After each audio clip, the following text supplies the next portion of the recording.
السلام علیکم، میرا نام ہے شویتا۔ السلام علیکم، میرا نام ہے اندر اور آپ سب کا سواگت ہے ہمارے چینل میں۔ ابھی ہم انجینئر محمد علی مرزا کا ویڈیو کرنے والے ہیں اور ویڈیو کا نام ہے دل کا سکون۔ آئیے دیکھتے ہیں۔ دل کا سکون۔ الذین آمنوا، وہ لوگ جو کہ ایمان لے آتے ہیں، وتطمئن قلوبہم بذکر اللہ، اور پھر ان کی حالت یہ ہوتی ہے کہ ان کے دلوں کو سکون اللہ کی یاد ہی میں آتا ہے۔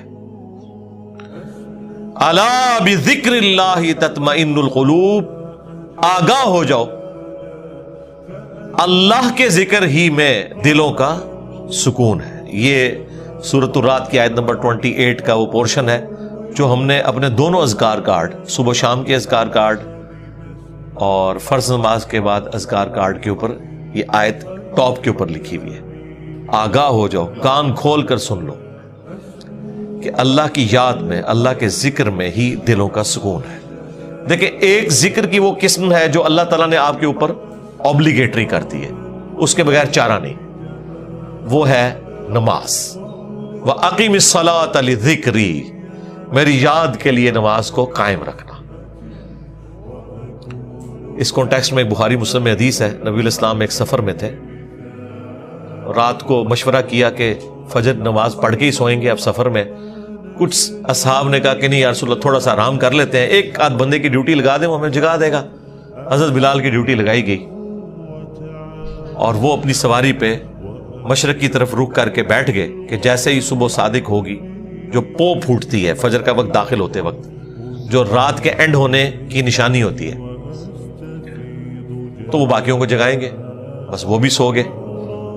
ہاں، جو قوالی لکھی ہوئی ہے اس میں تو سورج بھی نہیں نکلا تھا، لیکن یہاں سورج نکل آیا، کیونکہ یہ مسلم شریف میں لکھا ہوا ہے، وہ مولانا شریف میں لکھا ہوا ہے۔ بخاری میں تو تھوڑا سا حصہ ہے، مسلم میں پورا یہ واقعہ ہے۔ سب سے پہلے نبی الاسلام کی آنکھ کھلی اور سورج بلند ہو چکا ہے۔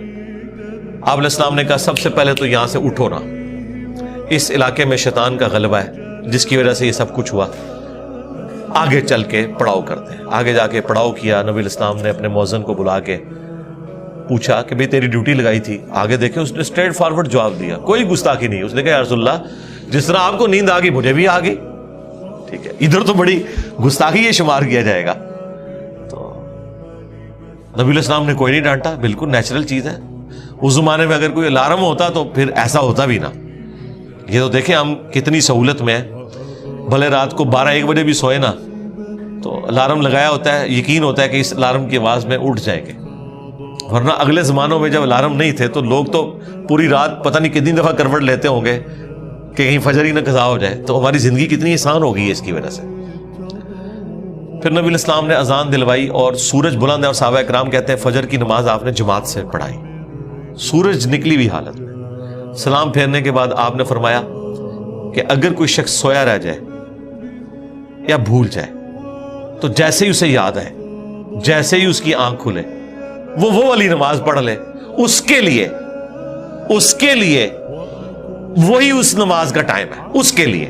اس کو روٹین نہیں بنانی، اور تسلی بھی یہ دے دی کہ ٹینشن بھی نہیں لینی۔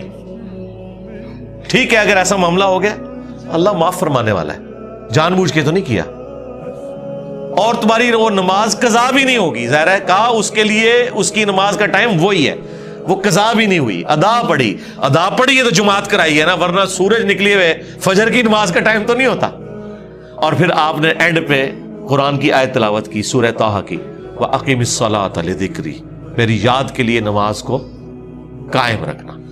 یعنی یہ نماز وہ چیز ہے جو اللہ کی یاد کو قائم رکھنے والی چیز ہے۔ یہ 5 ٹائم اللہ نے اس لیے مقرر کیے ہیں کہ اگر کوئی شخص کچھ بھی نہ کر سکے، ایٹ لیسٹ یہ 5 اوقات میں چاروں نہ چار میرے سامنے جھک جائے، اس کی حاضری لگ جائے گی۔ وہ یعنی جس طرح ایک بندہ فوجی پریڈ کرتا ہے، وہ چاہے بوجھل دل سے بھی کر رہا ہے، اس کی ڈیوٹی شمار ہو جائے گی۔ یہ نماز ڈیوٹی ہے۔ یہ شیطانی وسوسہ اپنے دماغ سے نکال دیں کہ اگر کسی کا نماز میں دل حاضر نہیں ہے تو اس کی نماز قبول نہیں ہے۔ نہیں، نماز کے فرائض میں آپ کہیں قرآن و حدیث میں نہیں دکھا سکتے کہ خشوع خضوع اس کا حصہ بنایا گیا ہو، کہ نماز کے اتنے فرائض ہیں ان میں سے خشوع خضوع بھی ایک ہے۔ نہیں، خشوع خضوع کبھی ڈسکس ہی نہیں ہوا اس حوالے سے۔ ترغیب کے لیے ضرور ہوا کہ اہل ایمان کی نشانی ہے کہ وہ توجہ سے نماز پڑھتے ہیں. یہ کہیں نہیں آیا کہ جو توجہ بٹ جائے اس کی نماز نہیں ہوتی. یہ کبھی نہیں ہوا. یہ ٹاپک ڈسکس نہیں کیا گیا اسی وجہ سے کہ اللہ کو پتا تھا کہ دماغ سوچتا ہے, خاص حد تک انسان کنٹرول کر سکتا ہے. ہاں باقی ارکان کے اوپر بات ہوئی کہ ہر رکعت میں 1 رکوع اور 2 سجدے ہیں. اگر یہ والی غلطی ہو جائے تو اینڈ پہ سجدہ صاف کر لینا ہے. لیکن کہیں پہ خشوع خضوع نہیں ڈسکس ہوا کہ اگر کسی کو خیال آیا تو وہ نماز ہی دوبارہ پڑھے یا وہ اینڈ پہ سجدہ صاف کرے. یہ بات ڈسکس نہیں کی گئی اسی وجہ سے کہ اللہ کو پتا تھا کہ یہ ایک ڈیوٹی ہے جو انسان نے پوری کرنی ہے. اور اس دھاگے کے ساتھ انسان پھر بندہ رہتا ہے جب, تو یہ 5 اوقات میں جب اللہ کے سامنے آتا ہے نا تو پھر وہ اللہ تعالیٰ سے اپنا دامن چھڑا نہیں سکتا. باقی کی زندگی بھی اس کی پازیٹیو ہو جاتی ہے. جو اللہ تعالیٰ نے فرمایا کہ نماز بے حیائی اور برے کاموں سے روکتی ہے اگر کنٹینیوسلی انسان پورے پروٹوکول کے ساتھ نماز کو پڑھتا رہے. تو میری یاد کے لیے نماز کو قائم رکھنا, یہ حدیث بخاری میں بھی ہے اور مسلم کے اندر بھی. یہ کتنی ڈھارس بنانے والی چیز ہے. تو یہ وہ ذکر کی فارم ہے جو اللہ تعالیٰ نے اوبلیگیٹری رکھ لی. اسی طریقے سے اپنے مال میں زکوٰۃ دینا, یہ بھی وہ فرض ذکر ہے اللہ کا جو آپ نے کرنا ہے. اللہ کی یاد, مال خرچ کریں گے تو جس کے لیے خرچ کر رہے ہیں اس کی یاد میں کر رہے ہیں, اور یہ پتہ ہے کہ اس نے پوچھنا ہے کہ نہ اگر زکوٰۃ دی تو تمہارے ساتھ یہ کیا جائے گا. جو سورہ توبہ میں آیا کہ ان کا مال جو یہ جوڑتے ہیں کنز بنا کے اور اللہ کی راہ میں زکوٰۃ نہیں دیتے تو قیامت کے دن ان کی پیٹھوں پہ, ان کے پہلوؤں کے اوپر, ان کے ماتھوں کے اوپر یہی سونا اور چاندی گرم کر کے داغا جائے گا اور کہا جائے گا کہ یہ ہے وہ مال جو تم نے دنیا میں جوڑا تھا. اور بخاری مسلم میں تو آیا کہ سانپ کی شکل میں مسلط کر دیا جائے گا. وَلِعَوْذُ بِاللَّهِ تَعَالَى. تو یہ ایک بڑا سینسٹیو ٹاپک ہے. اسی طریقے سے حج, وہ بھی فرض ذکر ہے. رمضان کے روزے, وہ بھی فرض ذکر ہے, اللہ کی یاد دہانی. لیکن نماز ایسی چیز ہے جو روزانہ 5 وقت رکھتی ہے. یعنی کوئی کتنا بھی گیا گزرا ہے, کچھ بھی نہیں کرتا, کم از کم 5 وقت اللہ کے سامنے جھکے.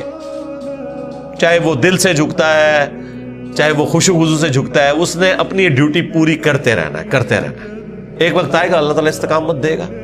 ترجمہ یاد کریں, خشوع خضوع کا اہتمام کریں, تو انشاءاللہ اللہ تعالیٰ یہ آسانیاں پیدا کر دے گا آپ کے لیے.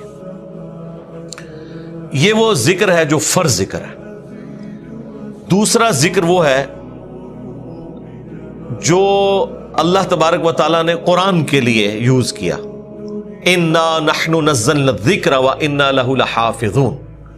بے شک اس الذکر, یاد دہانی, یعنی قرآن کو ہم نے نازل کیا اور ہم ہی اس کی حفاظت کرنے والے ہیں. تو قرآن بھی اللہ کا ذکر ہے, اللہ کو یاد دلانے والی چیز ہے, یعنی جو چیز آپ کو اللہ تعالیٰ کی یاد دلا دے, اسی لیے اسے کہا گیا الذکر. اب قرآن کی اہمیت پہ بولا جائے, وہ تو پچھلے دنوں جو سویڈن میں گستاخی ہوئی اس پہ میں نے تفصیل سے صرف قرآن کے اوپر ہی سارا کچھ ڈسکشن کی ہے.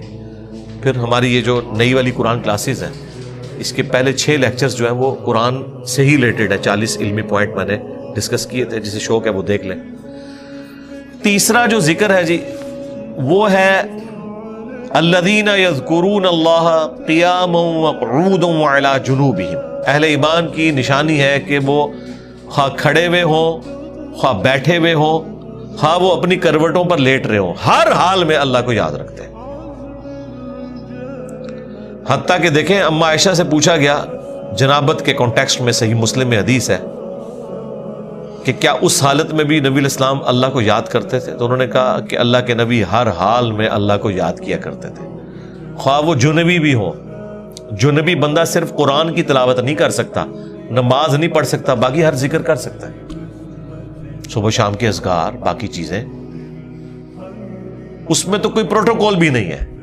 یہ غسل, وضو, کپڑے پاک ہونا, جگہ پاک ہونا, یہ صرف نماز کا پروٹوکول ہے.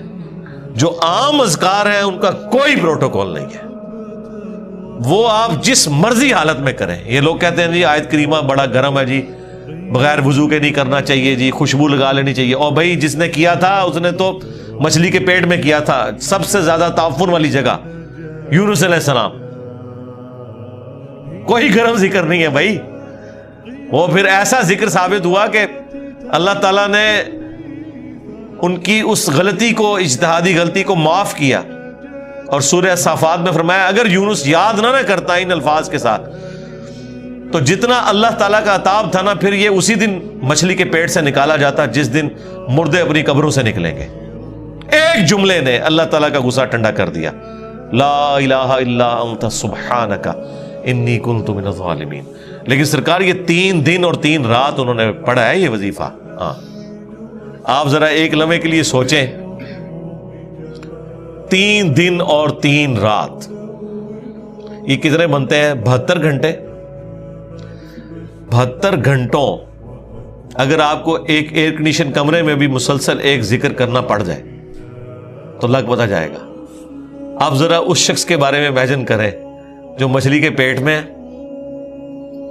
گپ اندھیرا ہے اور یہ بھی نہیں پتا کہ میں یہ کروں گا تو مجھے معافی بھی ملے گی کہ نہیں، اور وہ مسلسل ذکر کیے جا رہا ہے اور یہ بھی نہیں پتا کہ کتنا عرصہ میں نے یہ ذکر کرنا ہے، اور وہاں پہ بھی کسی کرسی میں نہیں بیٹھے ہوئے ہیں. مچھلی کے پیٹ کے اندر کیا حالت ہوگی. لیکن اللہ تعالیٰ نے ان کی دعا سن لی. اتنی جاندار دعا تھی. میں تو کہتا ہوں یہ سید الاستغفار ہے. لا الہ الا انت سبحانک، اے اللہ تیرے سوا کوئی معبود نہیں، تو تو غلطیوں سے پاک ہے. انی کنت من الظالمین، میں انسان ہوں تو میں تو غلطی کروں گا. اس سے بہتر کیا انداز ہو سکتا ہے عاجزی کا؟ اس سے بہتر کیا انداز ہو سکتا ہے اللہ تعالیٰ کی عظمت بیان کرنے کا کہ یا اللہ تو نے تو غلطی کرنی نہیں ہے، یہ تو طے ہے. تو اگر مجھ سے پرسش کر رہے ہیں نا غلطی کی، تو میں تو انسان ہوں، غلطی کروں گا، اور مجھے اعتراف بھی ہے، میں تیری طرف رجوع لاتا ہوں. اللہ تعالیٰ نے معاف کر دیا.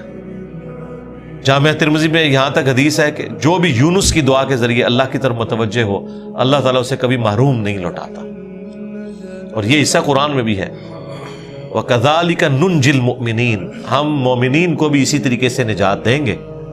جب یہ دعا آئی نا سورہ الانبیاء میں تو ساتھ یہ بھی ذکر آیا کہ انبیاء کی جو یہ دعائیں ہیں، خصوصاً یہ والی دعا یونس علیہ السلام کی، کوئی مومن بھی مانگے گا ہم اسے بھی نجات دیں گے. تو یہ جو دعائیں ہیں صبح و شام کے اذکار ہیں، جس کے اوپر میں نے پورا بلیو کارڈ لکھ دیا، اور فرض نماز کے بعد اذکار ہیں، گرین کارڈ لکھ دیا. یہ فرض نماز کے بعد اذکار، یہ صبح و شام کے اذکار. تو ان اذکار میں وہ ساری دعائیں ہیں جو نبی علیہ السلام نے کی ہیں. یہ ہماری ویب سائٹ سے بھی ڈاؤن لوڈ کر سکتے ہیں آپ. اس کی ایپ بھی بنی ہوئی ہے، PDF فارم میں بھی ہے. تو یہ اذکار کریں، صبح و شام کی دعائیں، اذکار، مختلف اوقات کی دعائیں، ٹوائلٹ میں جاتے وقت کی دعا، باہر نکلنے کی دعا، صبح اٹھتے وقت کی دعا، اور رات کو سونے سے پہلے دعائیں. یہ مختلف اوقات کی جو دعائیں ہیں، یہ وہ ساری دعائیں ہیں جو آپ نے اٹھتے بیٹھتے چلتے پھرتے کرنی ہے. درود شریف بھی، درود شریف اللہ کی عبادت ہے کیونکہ یہ دعا ہے، اور دعا جتنی بھی ہیں وہ اللہ سے کی جاتی ہیں، اور ہر دعا عبادت ہے. الدعاء هو العبادہ، یہ حدیث ہے سنن نسائی کے اندر، ترمذی کے اندر. اور نبی علیہ السلام نے حدیث کے اوپر اکتفا نہیں کیا، اس کے بعد آپ نے آیت پڑھی، ادعونی استجب لکم، اے میرے بندو مجھ سے مانگو میں تمہاری دعا کو قبول کروں گا. ان الذین یستکبرون عن عبادتی، بے شک جو لوگ میری عبادت سے تکبر کریں گے، یعنی مجھ سے دعا کرنے میں کنجوسی اختیار کریں گے، میں انہیں ذلیل و خوار کر کے جہنم میں داخل کروں گا، والعیاذ باللہ تعالی. حضور نے سورۃ المؤمن کی آیت نمبر 60 پڑھی، اسے سورہ غافر بھی کہتے ہیں، اس بات کے ثبوت میں کہ دعا کرنا عبادت ہے. تو جتنی دعائیں ہیں یہ عبادت ہے، اور یہ اللہ تعالیٰ کا وہ ذکر ہے، خواہ وہ درود شریف ہو، خواہ صبح شام کے اذکار ہو، یا مختلف اوقات کی دعائیں ہوں، یہ اللہ تعالیٰ کے وہ ذکر کی شکلیں ہیں جس کا کوئی پروٹوکول نہیں. کوئی جنبی ہے، کوئی بے وضو ہے، کپڑے بھی ناپاک ہیں، جس جگہ پہ ہیں وہ جگہ بھی ناپاک ہے، کوئی فرق نہیں پڑتا اس سے. یہ ذکر آپ کر سکتے ہیں. مولا علی کا قول ہے جامعہ ترمذی میں، سنن نبی داؤد کے اندر، کہ نبی علیہ السلام کو حالت جنابت کے علاوہ کوئی اور حالت قرآن پڑھنے سے مانے نہیں ہوتی تھی. یعنی قرآن آپ نہیں پڑھ سکتے جنبی ہو، بغیر وضو کے قرآن بھی پڑھا جا سکتا ہے لیکن جنبی شخص نہیں پڑھ سکتا. لیکن جو اذکار ہے نا وہ اٹھتے بیٹھتے چلتے پھرتے، بھائی اما عائشہ سلام اللہ علیہا اس سے زیادہ کیا بات کرتی. جب جنابت کے کانٹیکسٹ میں ان سے پوچھا گیا تو انہوں نے کہا اللہ کے نبی تو ہر حال میں اللہ کو یاد کرتے تھے، خواہ وہ جنبی ہو یا نہ ہو. اور غسل جنابت فوراً کرنا کوئی ضروری بھی نہیں ہوتا، اللہ تعالیٰ نے چھوٹ دی ہوئی ہے، بس نماز قضا نہ ہو. نبی الاسلام کبھی غسل جنابت رات کو کر لیتے تھے اور کبھی آخری پیر اٹھ کے کرتے تھے. تو غسل جنابت ڈیلے بھی کوئی شخص کر سکتا ہے. فجر پڑھ کے اگر کسی کے اوپر غسل فرض ہو گیا تو وہ زور سے پہلے کسی بھی وقت غسل کر کے زور کی نماز، بس وہ قضا نہیں ہونی چاہیے. تو اس دوران بھی اللہ کو تو آپ نے یاد کرنا ہے. ایون ٹوائلٹ میں غسل کرنے جب جانا ہے تو اللہ ہی کو یاد کر کے جانا ہے نا. اللہم انی اعوذ بک من الخبث والخبائث، جو بخاری میں دعا ہے، اے اللہ میں شریر جنوں اور جنیوں سے تیری پناہ میں آتا ہوں. یہ دعا جو آپ مانگ کے ٹوائلٹ میں جاتے ہیں تو جنبی شخص نے بھی یہی دعا مانگ کے جانی ہے نا. باقی بھی جو مختلف اذکار ہیں وہ آپ نے لازمی کرنے ہیں، اس میں کوئی سستی والا پہلو نہیں ہونا چاہیے. ہاں قرآن پاک سے متعلق جو چیزیں ہیں وہ آپ نہ کریں. تو یہ ذکر کی 3 اقسام. نمبر 1 فَأَقِمِ الصَّلَاةَ لِذِكْرِي، میری یاد کے لیے نماز کو قائم رکھنا. اور جتنے بھی فرائض ہیں، خواہ وہ حج کی شکل میں ہو، زکوٰۃ کی شکل میں ہو، رمضان کے روزے ہوں، وہ سب کے سب اللہ کا ذکر ہے. رزق حلال کمانا بھی، یہ بھی اللہ کا ذکر ہے. اللہ کے نیک بندوں کے واقعات جو قرآن و سنت میں رپورٹ ہوئے انہیں بیان کرنا بھی اللہ کا ذکر ہے. انبیاء کرام کے واقعات کو بیان کرنا بھی اللہ کا ذکر ہے. تو سب سے بڑا ذکر نماز، اس کے بعد قرآن تو بلکہ اپنے سٹیٹس میں دیکھا جائے تو وہ سب سے بڑا اللہ کا ذکر ہے، اللہ کی یاد دہانی والی چیز. لہذا قرآن کی تلاوت، قرآن کے احکامات کی پیروی کرنا، یہ سب کچھ اللہ کا ذکر ہے. اور تیسرے نمبر کے اوپر صبح و شام کے اذکار، مختلف اوقات کی دعائیں، درود شریف، یہ بھی اللہ تعالیٰ کا ذکر ہے. تو یہ 3 ہی اقسام ہے ذکر کی جن کے اوپر ہمیشگی انسان کو کرنی چاہیے. اور کچھ چیزیں تو اللہ تعالیٰ نے فرض کے طور پہ کر دی ہیں، جیسے نماز ہے اور باقی فرائض ہیں، اس کے بغیر آپ کا چھٹکارا نہیں ہے. بخاری اور مسلم دونوں میں حدیث ہے کہ اللہ کا ذکر کرنے والا زندہ کی مثل ہے اور ذکر نہ کرنے والا مردہ کی مثل ہے. یعنی وہ زندہ لاش ہے جو اللہ کا ذکر نہیں کرتا. جامعہ ترمذی میں حدیث ہے، ایک صحابی حاضر ہوئے، یا رسول اللہ مجھے کوئی ایسی نصیحت کریں کہ اس کے بعد مجھے کسی چیز کی ضرورت نہ رہے. نبی علیہ السلام نے کہا کہ تیری زبان ہر وقت اللہ کے ذکر سے تر رہے، بس یہ نصیحت. یعنی صرف نماز کی حد تک نہیں، عام حالت میں. اچھا، ذکر کے لیے زبان ہلانا بھی ضروری نہیں ہے، دل میں بھی ذکر ہو سکتا ہے. اللہ کو یاد کرنا بھی ذکر ہے، غور و تفکر کرنا بھی ذکر ہے. اصل چیز ہے گاڈ اورینٹڈ ہونا. بخاری مسلم میں حدیث ہے، جب تم نماز پڑھ کے اسی جگہ پہ بیٹھے رہتے ہو نا جہاں پہ نماز پڑھی تھی، اسی مصلی کے اوپر، جب تک وضو نہیں ٹوٹتا نا، کچھ ذکر نہ بھی کرو، تب بھی فرشتے دعائے رحمت تمہارے لیے کرتے رہتے ہیں. حتیٰ کہ بخاری مسلم میں آیا کہ جو شخص نماز کے انتظار میں ہے نا، اللہ تعالیٰ اسے بھی نماز کے اندر ہی شمار کر لیتا ہے. دیکھیں اللہ تعالیٰ کی رحمت ہے. یعنی یہ تو ایک نہ ختم ہونے والا سلسلہ ہے. بخاری مسلم دونوں میں حدیث ہے، میں اپنے بندے کے گمان کے قریب ہوں جیسا کہ میرے بارے میں گمان کرے. جب وہ مجھے دل میں یاد کرتا ہے میں اسے دل میں یاد کرتا ہوں. جب وہ مجھے کسی مجلس میں یاد کرتا ہے نا تو میں اس سے بہتر مجلس میں اسے یاد کرتا ہوں. جب وہ میری طرف ایک بالش بڑھتا ہے میں اس کی طرف ایک ہاتھ بڑھتا ہوں. جب وہ میری طرف چل کے آتا ہے میں اس کی طرف دوڑ کر آتا ہوں. تو یہ حدیث قدسی ہے بخاری مسلم دونوں میں. اور اسپیسیفکلی یہ قرآن حکیم کی درس و تدریس کے حوالے سے ذکر ہوا تھا کہ ایسی مجلس میں فرشتے حاضر ہوتے ہیں، اور جب اللہ کے پاس جاتے ہیں، حالانکہ اللہ جانتا ہے، پھر بھی پوچھتا ہے کہ میرے بندوں کے پاس گئے تھے، کس حالت میں پایا؟ وہ بتاتے ہیں یہ حالت تھی. پھر اللہ تعالیٰ پوچھتا ہے مجھ سے کیا مانگ رہے تھے؟ فرشتے بتاتے ہیں کہ بندے جنت مانگ رہے تھے. اللہ تعالیٰ پوچھتا ہے کیا جنت دیکھی انہوں نے؟ کہتے ہیں نہیں. اگر دیکھ لیتے تو اس سے بھی زیادہ مانگتے. اور کیا کہتے تھے؟ جہنم سے آزادی مانگ رہے تھے. کیا جہنم دیکھی میرے بندوں نے؟ نہیں. اگر دیکھ لیتے اس سے بھی زیادہ اشد و سے مانگتے. اللہ تعالیٰ فرماتا ہے تم گواہ ہو جو میں نے سب کو معاف کر دیا. اچھا وہ فرشتے کہتے ہیں یا اللہ ایک بندہ ایسا تھا جو ویسے ہی وہاں پہ آ گیا تھا, اس کی نیت نہیں تھی لیکن وہ ان کی مجلس میں بیٹھا تھا. اللہ تعالیٰ فرماتا ہے کہ یہ لوگ ہی ایسے ہیں کہ جو ان کی مجلس میں بھی بیٹھ جائے نا ان کو بھی میں نے بخش دیا. وہ جو کہہ رہے ہوتے ہیں نا غوث پاک کے درس میں بھی اگر کوئی بیٹھ گیا, کہانیوں میں نہیں میرے بھائی, درس قرآن میں, وہ چاہے غوث پاک دے رہے ہو یا کوئی انجینئر پاک دے رہے ہو یا کوئی ڈاکٹر پاک دے رہے ہو, اگر اخلاص کے ساتھ کوئی اللہ کا ذکر کر رہا ہے, خالص توحید بتا رہا ہے, قرآن و سنت کی تعلیمات بتا رہا ہے, اس کی مجلس میں بیٹھنے والے کے لیے جنت کا راستہ آسان ہو جائے گا. وہ تو حدیث ہے صحیح مسلم کے اندر کہ جو علم کے راستے پہ چلتا ہے اللہ تعالیٰ جنت کا راستہ اس کے لیے آسان کر دیتا ہے. یہ تو بالکل اسٹیبلش چیز ہے. تو یہ ذکر ایسا معاملہ ہے کہ کوئی دل میں بھی یاد کرتا ہے نا, اللہ اس کو پھر دل میں یاد کرتا ہے. فَاذْكُرُونِي أَذْكُرْكُمْ, یہ تو قرآن میں سورۃ البقرہ میں ہے, اے میرے بندے مجھے یاد کر میں تیرا ذکر کروں گا اور اس سے بہتر مجلس میں کروں گا, فرشتوں کی مجلس میں کروں گا. اور انسان کی کتنی خوش نصیبی ہے کہ انسان اللہ کو یاد کرے, اللہ تعالیٰ اس کے رسپانس میں اسے یاد کرتا ہے.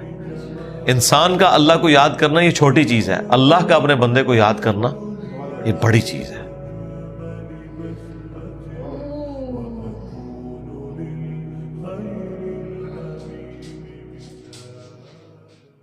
بہت ڈیٹیل ویڈیو تھا, کافی نماز کا جو امپورٹنس بتا, کیسے نماز پارٹ آف لائف ہے. وہ جو بتایا گیا سونے والا قصہ بتایا گیا, جب تم اٹھے اگر غلطی سے ہو گیا یا سو گئے تو جب تم اٹھے وہ وہی انہوں نے نارملی وہی بولا نا کہ آپ کو نیند آ گئی, ویسے مجھے بھی نیند آ گئی. بٹ وہ ہے کہ آج کل کی لائف میں بہت چیزیں ایزی ہو گئی, جیسے میں نے کہا لائک الارم کلاک وہ سب اپنے پاس ہے. بٹ وہ ٹائم پہ تو یہی چیز ہوتی تھی کہ جب بھی میں اٹھوں تو تبھی مطلب بولتے نا وہ نماز ادا کر لو اینڈ آل. لیکن جو حساب سے بولتے نا ایکسپلین کیا ہے, سب کچھ اچھے سے سمجھایا ہے اور نماز کا امپورٹنس بتایا ہے لائف میں, کیسے نماز پارٹ آف لائف ہے, ہر ایک چیز کی کیسے الگ الگ دعا ہے, یہ ہے وہ سب بتایا ہے. اور پھر اللہ کا ذکر کرنا کتنا امپورٹنٹ ہے, ہر چیز میں, ہر بات میں, ہر وقت تم کیسے کر سکتے ہو, اور اس کا کیا جہاں بھی جاتے لائک انفیکٹ واش روم میں جاؤ, کہیں باہر جاؤ, تو ہر چیز کی دعائیں ایسا اور ایسا نہیں کہ آپ کو بول نماز آپ دل میں بھی اللہ کا ذکر بول دو تو ہو جائے گا, اس کا بھی کافی امپیکٹ آتا ہے آس پاس. وہ ایک بات بڑی ہے کہ لائک اللہ بھی تمہیں مس کرے, تمہیں یاد کرے, تو وہ بات بڑی بن جاتی ہے. Right right right. کافی اچھا ویڈیو تھا, بہت اچھا لگا. ایسی اور ویڈیوز دیکھیں گے, تب تک کے لیے ویڈیو کو like, subscribe, click on the